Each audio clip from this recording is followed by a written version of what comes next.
Hi, I'm Jerome Flynn, and you're listening to Chris Gordon on Ramblings of a Hellblazer. Good morning, good afternoon, good evening, and good night, listeners, wherever you are in the world right now. This is Chris Gordon on Ramblings of a Hellblazer. Thank you all very much for your support, as always. I really appreciate it. And if you are joining me for the first time, then welcome. Take a seat, and I hope you enjoy the show. Today's guest has been around for quite some time. I remember him from the days back in a British military drama called Soldier Soldier, where he played the rascal Paddy Garvey alongside Robson Green. He's gone on since then to actually have a music album out with Robson Green, and more recently he's appeared on our screens in two gritty drama series, Ripper Street, and the second is Game of Thrones, which I'm sure you must have heard of. Anyhow, without further ado, I shall introduce to you today Mr. Jerome Flynn.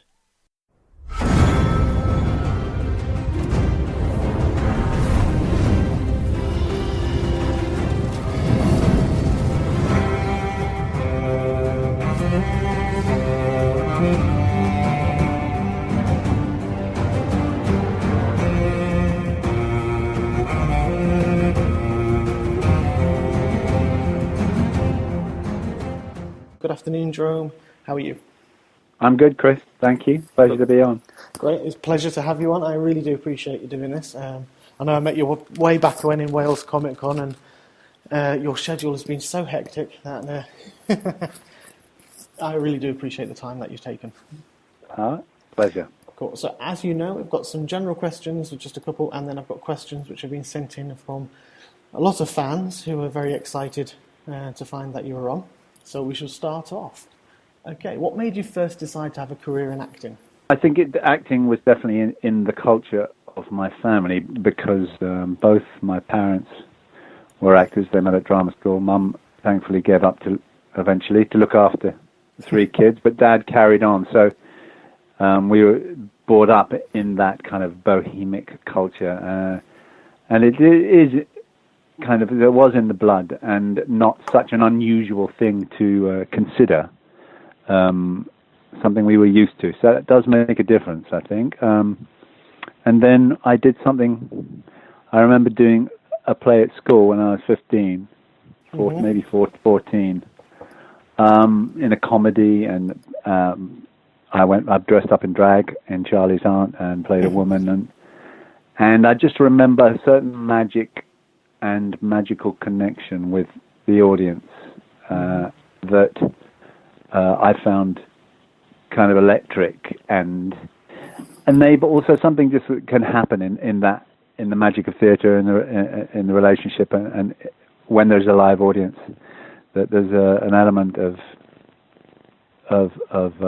spontaneity, that even if you're working from a script, there's something alive in that moment that was very exciting and helped me to kind of start to express bits of myself and some creativity which I didn't know was there, as is the same with all true creativity. I think it's just like comes out of the blue.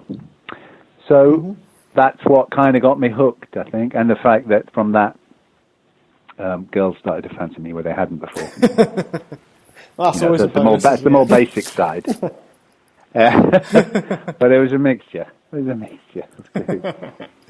it's always a bonus. I remember when I did drama back in school, and it's something I say quite a lot. I'm trying to get back into it myself after many years in IT. But when I did it in school, I had that as well. I was Drake the butler in Annie in one of the musicals, and I came on to a lot of wolf whistles. And it does a lot for your ego when you're 16. Exactly. And then I was a pantomime dame 3 years later, which was even funnier. Yeah, it can damage your ego as well if you're not too careful. But no,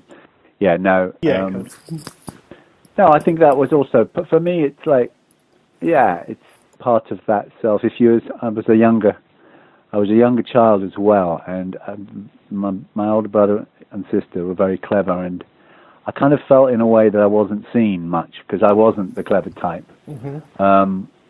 and felt kind of unnoticed in the family. And then, so the acting in a way helped to affirm something in me where I kind of felt, there's something I can do. There's somebody I can be. So there you go. Awesome. Thank you very much. Next one is you've been on screen for quite a few years now with fan bases in different genres. I mean, I remember you back as the scoundrel Paddy Garvey in Soldier Soldier. Yeah. You've also had your music with Robson, which I do believe I've still got the cassette somewhere. Wow. I know, yeah. It's still a cassette, but yeah, I used to listen to that. I think it worn out, actually, to be fair. Ripper Street and Game of Thrones, amongst others. Do you really have a favourite genre you've been in, or do they all sort of, as you go along, it's just your favourite, is that the one you're doing at the time? Favourite genre or favourite show? Sorry, favourite show, sort of favourite... Favourite show? Yep. That is tricky, because, I mean, I feel like I've kind of had two lives professionally, and that whole Soldier and then singing was a certain chapter in my life that when I look back on it, I feel like I was a different person as well. Yeah. Of course, same person, but so much has happened, and so that was great. There were great times. It was like a bit like being on a kind of Disney ride with Robson, and what happened from Soldier Soldier, because the songs came from the songs we were singing and those characters. Yeah. So it was a certain time, but in terms of acting and kind of, I think because then experiences that happened in my life, enabled me as I came into my 40s and later 40s to be able to play parts that had more, kind of depth and possibly pain and wounds etched into their souls that I found. So, for instance, I think the Ripper Street character, Sergeant Drake, is probably the most, it was the richest and most challenging in a way, but I was able to draw emotionally on stuff that made him really rich to play. There was just something there. I had a connection, and that's the lovely thing about acting. When you get parts, it's like with Bronn as well. There's something there in Bronn which is there in me. It's not. I tend to get those parts where I don't have to work too hard. It's just something happens when I'm reading, and something starts to come through. If it's well written, and the character's well written, then something either comes through or it doesn't. And with Bronn and Drake, they're parts of myself. Obviously with Bronn, it's not a lot of what he gets up to. I can't actually get up to in my own life. So it's like kind of quite cathartic. I can get to channel some primal parts of myself. So but both Bronn and Drake have been very satisfying in that sense, professionally, in different ways. And I love parts with humor. So Bronn's got that kind of northern sardonic kind of sense of humor, which I really enjoy. And but hard to put on favourites. I got to play one of my heroes, the comedian Tommy Cooper. I played him for a couple of years on stage. Oh, right, yes. In London and then touring, and that probably, it was just about a one-man show, and I got to kind of bring Tommy to life and travel around the country and play to people who just completely adored this man, as I did. He was a hero of mine. So getting to do that and experience that, being Tommy, and it felt like I was channeling him at times, and just inhabit him for a year or two was probably, in terms of career jobs and life experiences, that stood out. But awesome. These last two, Drake and Bronn, have been very special to, because I kind of had a feeling I was going to, I moved to Wales and I thought, oh, maybe I'll just leave the acting behind. Yeah. And all that rubbish, But then these two characters came along, which have just been, served me so well, and been wonderful to be part of both of those series. Excellent. I mean, the Tommy Cooper thing, he really was. He was a legend. Comedic legend. I was actually talking to someone recently on my show, Laurie Good, who was in Star Wars, who knew Tommy, We had a bit of a chat about him there as well. Yeah, he's amazing. Really kind of one of our true comic, very individual legends, the like of which, is going to be very hard for somebody like him to be able to emerge, to come again. So yeah, definitely, totally agree on that one. I was actually going to say one of my other questions I was going to throw in was how much of yourself do you put into your character, but you've answered that, because with Bronn, I'm not being sycophantic, but Bronn and Tyrion are I think they're my two favourite characters throughout the whole of Game of Thrones. It's just because the relationship and the banter, and especially that Bronn has, it has me in stitches. It really does.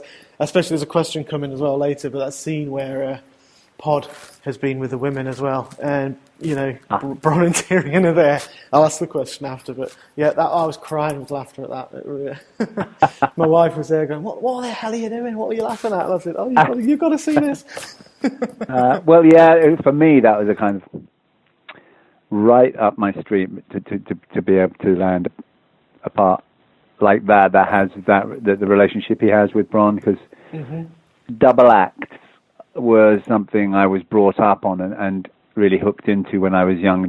Some of the great, the Americans, the Abbott and Costello, and Bob Hope and Bing Crosby, and then Morecambe and Wise, and the two Ronnies. It's like I really love that. And then in my life at drama school and at school, I would get my best buddy, and and then I met, because I was brought up in Kent, and when I went to drama school, I started mixing with these northern boys who were just funny, and something about the northern sense of humor I hadn't experienced it.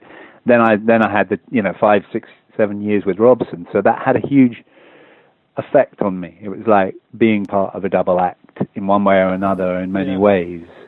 So I love that, having that to play, bouncing off each other. So Bronn, Tyrion, it couldn't get, for me, it couldn't have got better, really.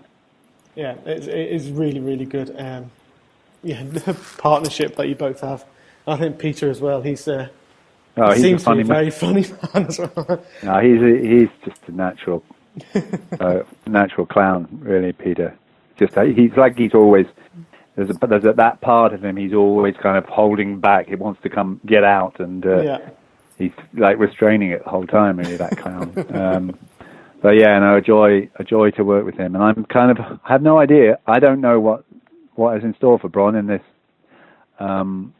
next season and the short bit of Thrones that we've got left. But I am hoping that they have a rendezvous of some kind. Oh yeah. I really hope that happens, because it feels like it needs to be completed. I think so, definitely, and I think everyone who's listening to this will agree with that one. Yeah, it might well be on a battlefield, but I'm kind of hoping. I'm sure you can bring a comedic moment to the battle. Yeah, I'm praying for it. Yeah. Excellent. Well, that's sort of general from me. Do you have any comic? Obviously, within your fandoms that you've got, it's probably open to a lot of comic cons. I know you've been to several Wales comic cons now. Do you enjoy going to those and meeting the people? I do, and I. It's quite a thing to do, to kind of sit there for a day or two. It might be a weekend, and just kind of give yourself to that experience. It's quite full on, and I don't want to saturate it. I don't want to kind of do too many, and just kind of spread them out. But they're good things to do, and I might do. I haven't got it. I've done like 3 this year. Yeah. So I might do 3 or 4 a year, and see how it goes. It's an unknown. It's a whole world, that Comic-Con world, and you could end up kind of quite easily, once you've been in something like Thrones, just kind of doing those. And it's not really I don't want to get too wrapped up in it, but they're fun when I do them, and it's really nice to. It's lovely to just be present with people and meet them, and to have that exchange. Yeah. And just 1-to-1, and it's very sweet. There's a lot of sweetness and love comes my way. So that's really nice. Excellent to hear. I know what you mean about whether you want to oversaturate doing them as well. It's you want to keep it fresh and that's a good idea, a good philosophy to have, I think. Okay, so a question from Laura Howard, who's a friend of mine and an actress. She's starting out. She's been in Pandorica. She's asking what advice you'd give to her or to anyone as a new actor or actress starting out on the journey. Oh God. Well, I would. My advice to anybody who's fool enough to want to enter into the business, because it's a very precarious business, and I think the biggest danger, and I was able to see this in my family and my father and my grandfather. The biggest danger is to identify with your career and to judge yourself. Right. On whether you're working or not, i.e., for your experience to up or down based on whether you're kind of being affirmed in your career. Of course, that goes across the board with a lot of people in a lot of professions. Yeah. But it's too easy to have one's own self-worth determined by whether this business, which doesn't have a moral code and it doesn't have it's not a moral body, if you like, that's dealing out fair doses to everybody. So you've got to be stronger than the profession and the variables of it, and be prepared to. I think it's very important to have interests beyond the acting and get to express one's creativity beyond acting, because you could be waiting a long time. You know what I mean? And 80%, 85% of actors are out of work at any one time. So that would be the biggest advice, and not to kind of judge oneself and one's self-worth on the career, on whether one's working or not, or how well it's going. You might do well one year and then not work for a year. Yeah. And you get a taste of success, and it can almost be worse for the people who've had a taste of success, because they can feel like, expect more of it in a way, and it doesn't always return like that. It's very important to not identify, I think, oneself with, I think I could say that, on a spiritual way. Mm-hmm. It's like to go with what one does in that way, and to so my personally speaking, my own spiritual path and kind of getting to know the part of myself that is beyond anything I do, beyond my history, and a kind of my own inner power, that is to find ways to connect with that, to express that, and to grow, as a individual beyond the profession. That'd be a big one, and beyond that, it's like follow your passion, but don't limit it, and know that you're also always going to be a lot bigger and a lot more important than whether you're working or not, and that our gifts, the gifts we have are probably almost always, there's more than what we think, and and never to allow it, or and never to allow success to go to your head in a way that's going to separate you from the people you love. Mm-hmm. That's also excellent. Cracking bit of advice there. Thanks, John. Tony Hamilton.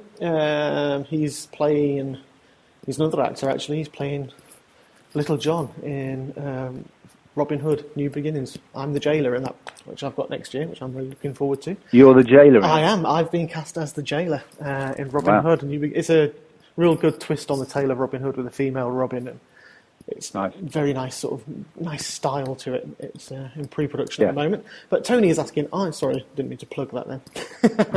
But Tony is, are you still in touch with Robson? Yeah, I am. And we don't see a lot of each other, but because he never stops working and traveling around the world doing all sorts of documentaries and he's still acting. But he came by my way in Pembrokeshire doing a documentary like a month, 5 weeks ago, and I hadn't seen him for 12 years, I think. Wow. And we got together and had a lovely day. And that was really sweet.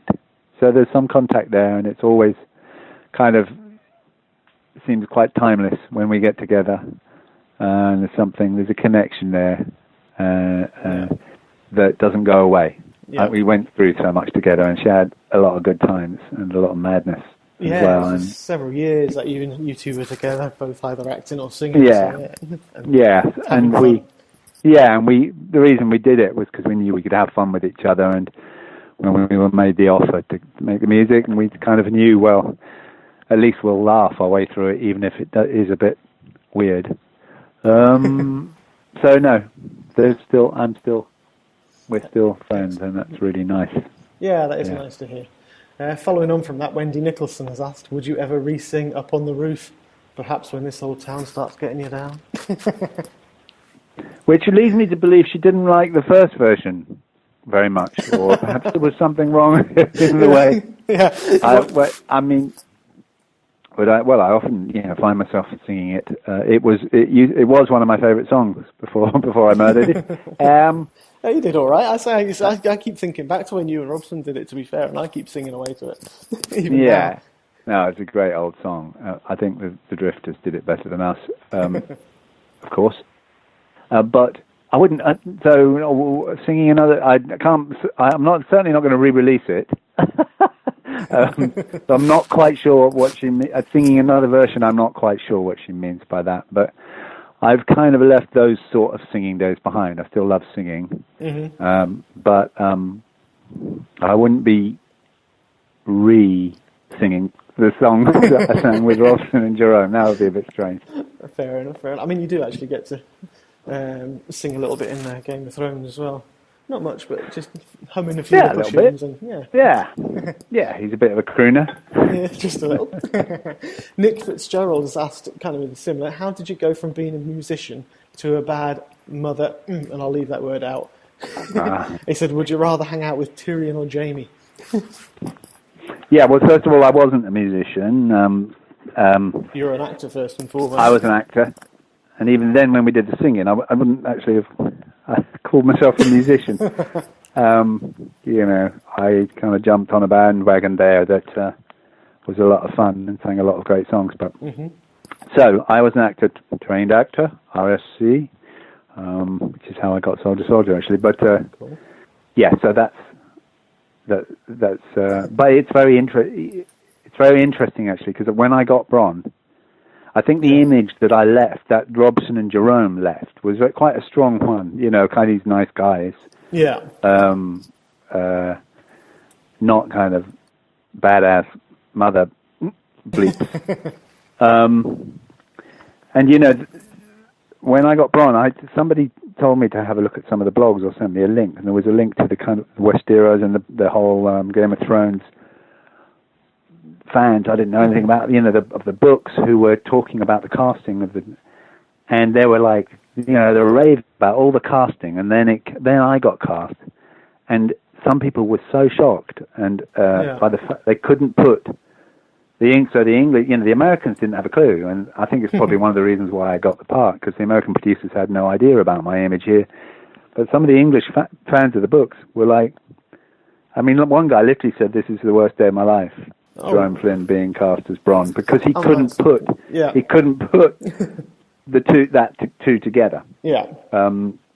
And I was like, which was kind of quite an eye opener to me. I was like, wow, that's quite an image people have of me. But of course, in the meantime, I'd gone off. I had 15 years of living, or 20. Yeah.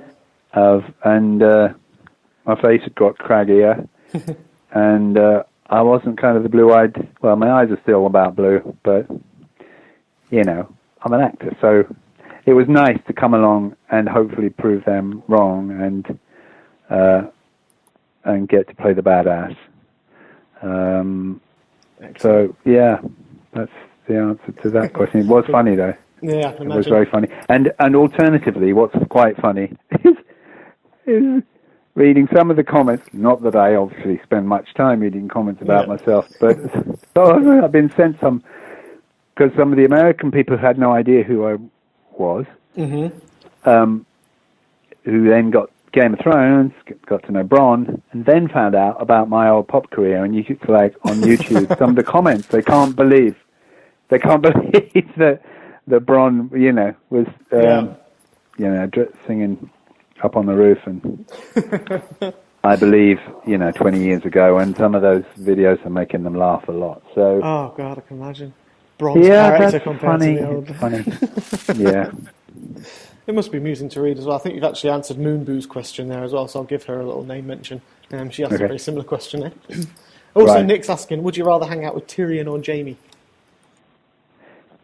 Would you? Jerome... Sorry, would you? I don't know actually. Yeah, would you as Jerome rather hang out with Tyrion or Jaime? Yeah. Well, I think ultimately Tyrion is just more interesting and likable, and I think there's also he's still some more of a soul to the man. I think Jaime's actually pretty messed up. Yeah. And too hung up on his sister in a pretty unhealthy way. Very. And in that he'd do anything really and kill anybody. So I think, he's got some time for Jaime, and he'll play along with him and kind of dig at him and do what he, as long as he's got a good job, and Bronn's got some big promises there that Jaime's made to him. So yeah, but no, he enjoyed hanging out with Tyrion. I think in a way there was actually a bond there, which both of them wouldn't necessarily admit that much. Yeah. So yeah, that's the answer to that. I think that was definitely evident when Tyrion was obviously arrested, and it was the sort of the separation of the two characters. You could see there was a strong bond there. Yeah. But there was the reluctance to show it. Yeah. Yeah. But, I mean, I was actually reading recently, I think someone was speaking about Tyrion and all the way you say his character is. They did some analysis, some university somewhere, and they were looking to see who's interacted the most. They said that Tyrion has actually interacted the most with all the different characters. So they believe the protagonist of Game of Thrones is actually Tyrion Lannister. Because he seems to have interacted with the most amount of people and different people, and he seems to have this little way of knowing things. Yeah. Yeah, I'd agree. I think he is probably it's hard to have a protagonist there, but I think true. I kind of agree that there's something there that he's kind of steering the way. It's interesting now, him going back to King's Landing with Daenerys at Daenerys' side. Yeah, I can't wait to see I have no idea what's going to happen. So I'm looking forward to finding out. Yeah, it's going to be brilliant. It's building up, and it's absolutely fantastic series. Okay, the Salt Fish Knight. That's sorry? The username. Fish Knight? Yeah, the Salt Fish Knight. That's the name of the person, or the person who's asked this next question. Oh. Sometimes I only get usernames. Okay. Okay, so this one is going back to what we were talking about slightly earlier, is what did Pod do to those women of the night? Which is one of those questions I really, you're not going to get much out of me because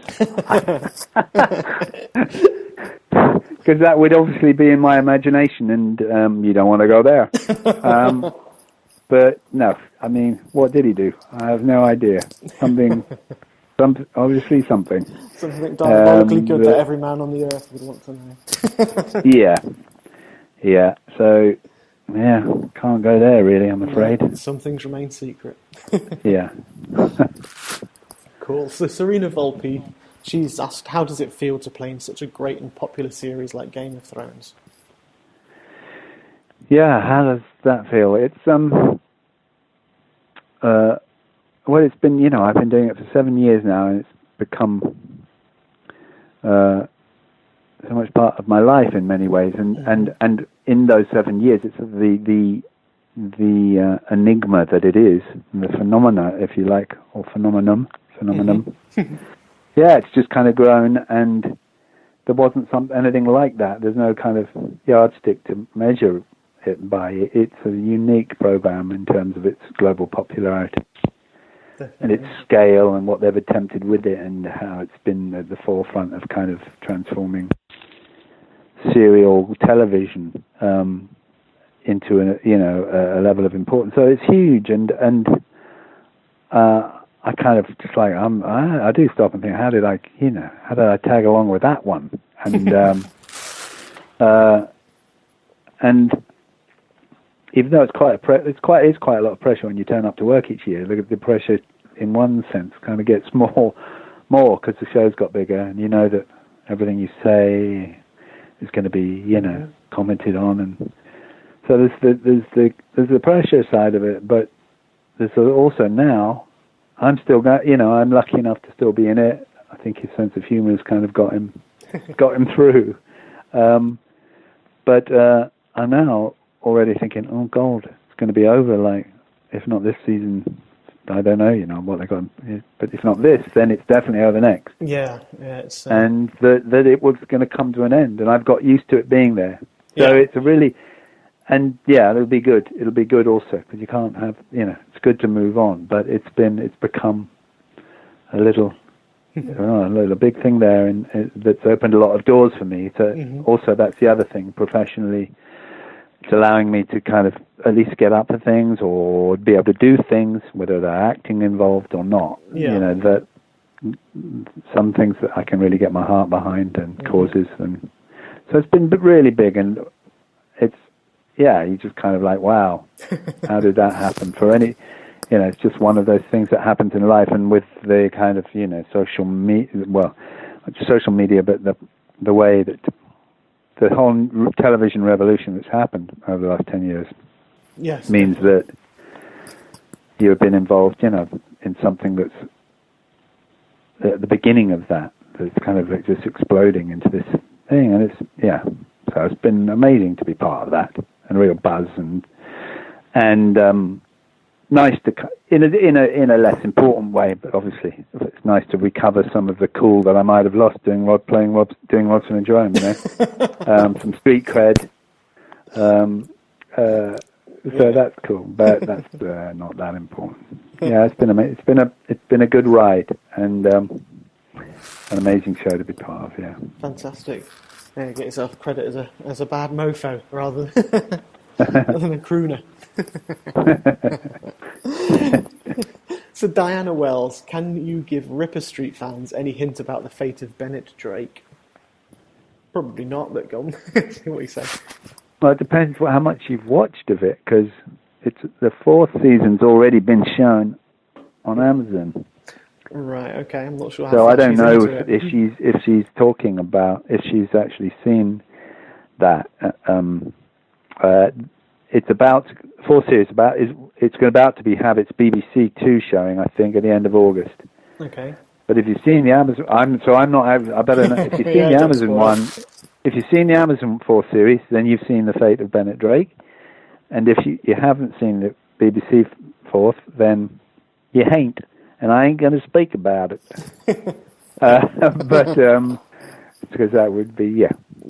I don't want to give that away, do you? But oh no. No, but there is a 4th and a 5th season that has been made, and they're certainly. I think they're both going to be shown on Amazon and BBC. But it's and I think then that will be it's reached its natural conclusion as well. But it was a great job to be part of as well. Excellent, brilliant. It's a very, very deep and dark series, that one.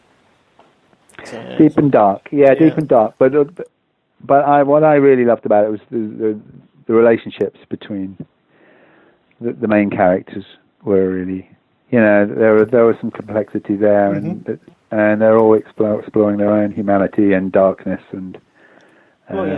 Definitely. Like you say, there's so much of shows which are dark and they don't have the depth, but that one definitely does.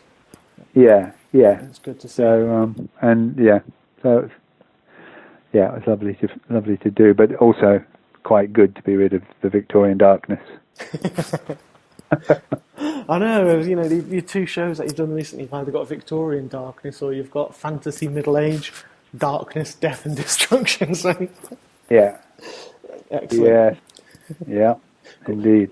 So Jenny Pugh. Hopefully something lighter coming. Hopefully, yeah, we'll see. Watch this space. Like you said, I say that because the next thing I did do a Black Mirror. I did a Black Mirror earlier in the season, which will be shown on Netflix earlier in the year, which will be shown on Netflix. That's quite dark as well. Anyhow. Yeah, it seems to be a trend gathering there, John. Yeah. Excellent. Jenny Pugh's asking, are you still heavily involved in animal welfare? Well, it's certainly high up there for me. I don't think that'll ever go away. It's a question of capacity and time. But I'm involved in different things. One of the main things at the moment is the white lions of South Africa and lions in general, wildlife in general. But I've become patron of the White Lion Society, and so I kind of flag up their cause and trying to bring some protection to lions in general, because they're still it's just horrendous what's happening in South Africa. They're being farmed. They're being farmed to be for rich folk from Europe and America to come over and shoot them in cages. I know. There's no hunting, so that's canned hunting. So and white lions is. I've been lucky enough to go over and meet. There's only 10 or 12 white lions in the wild, and there's a lady over there called Linda Tucker who has a foundation there, and I've been over and spent some time with these lions, and they're incredible, and they're like the kind of. There's something about meeting them in the flesh. It's just extraordinary, and the white lions have this regal nature and this extraordinary energy.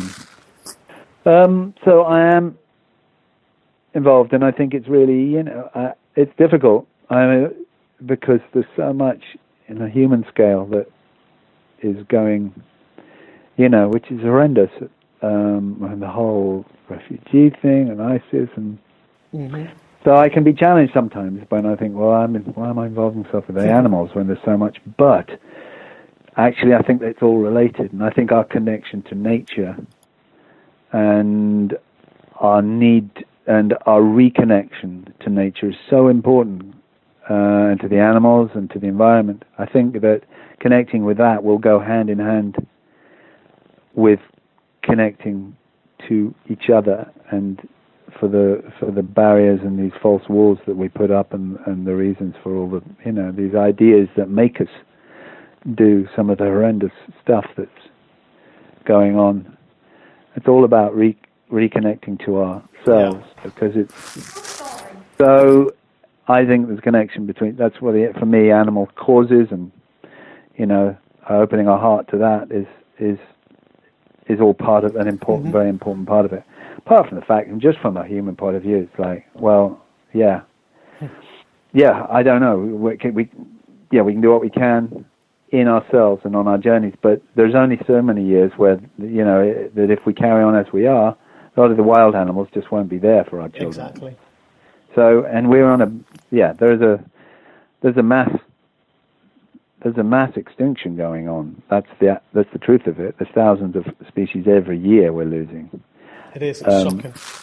Yeah, and that's the reality, and we can do stuff to halt that because it doesn't matter what it won't be a world for me. A world without animals isn't a world worth living in, really. No, they're more important than we realize.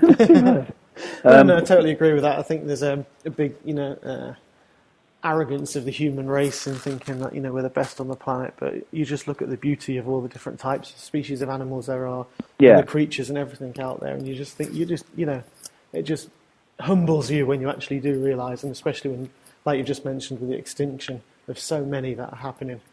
That's some, greatest gifts that we have, and we should be working more towards. Well said, futures. So, do agree. Yeah. Totally agree on that. Yeah, we must not give up hope. No, not at all. No. It's people can make the difference. It is.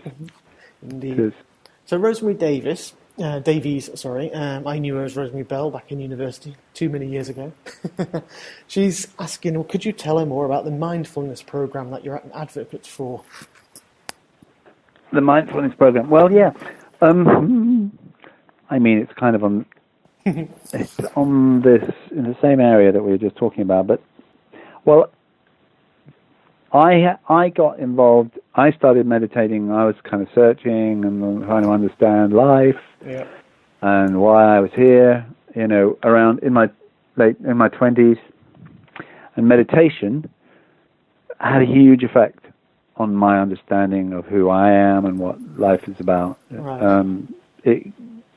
And so mindfulness is inherent in most meditation. It's part of it because you're becoming, it's like you're changing your relationship to your mind. Yeah. Ultimately, the Dalai Lama says if every kid was taught mindfulness, then there wouldn't be any conflict on the planet. And I think he's right, because it's only our relationship to our mind and the thoughts that come up through it, because of our past and our history and the culture we're brought up with. But it's our relationship to our mind which is going to determine the choices we make and make us believe and the beliefs we have. So it's crucial, I think, that discovering that place where we are all connected and the truth of our being beyond our minds is that's where real love comes from. That's where connection and communion is about. So mindfulness is really a way. I even though I had different teachers and it wasn't actually a mindfulness practice, I came across mindfulness, I don't know, about 10 years ago, and why I got interested is because it is finding its way into our culture and into our education and into the health, doctors even recommend. So it's being accepted. So this fearful kind of religious fear of like, we don't want our kids to, have that, either Christian thought or Muslim thought or Buddhist thought. It doesn't have a label. It's it's like, it's just mindfulness. It's not attached to a religion. So people, it's like, we can go there. Yeah. And it's a knowledge that's been known about, by these great kind of seers and people who have gone out of their way to learn about the human being and the human mind. That knowledge is in there, and it's a simple course, a mindfulness course. It's helping us to understand the true nature of what it is to be human, and that's why I've become, I try to support it. I've become a bit of an ambassador locally. We've got it into our local school here, and it's had a big effect. It's spreading certainly in Wales, and I know it's in England as well. So that's why I got involved, and I can't speak, mindfulness is a name for it, and there are many different ways and different teachers of it, and then there's the mindfulness course that has been set up for schools, and so it's different. But I would advise it and recommend it for anybody who's interested in living a kind of sane, connected, centered life. It's where we need to go. It's where we need to go. Sounds very, very interesting and very good. And being in Wales myself, I shall be looking at that, especially if it's in schools now, as my son, I'm sure, will be. It's getting there. Yeah, it's getting there. And I tell you, kids really take to it very quickly because they haven't got this history of cynicism. Or, they don't know. They don't know. In a good way, they don't know. They're open. So you can get in there early, and it helps introduce them to freedom, to actually the freedom that's at the heart of us all. So there we go. That's my little rave about mindfulness. Sounds very good. Well done. Thank you. Giving me a bit more of an insight there as well. Okay, the final question to end on is from Jo Reeves Martin, and she's asking, what's the funniest thing that's happened to you on set? I'm sure there's plenty. But I always find those ones difficult, actually. The funniest thing that's happened to me on set.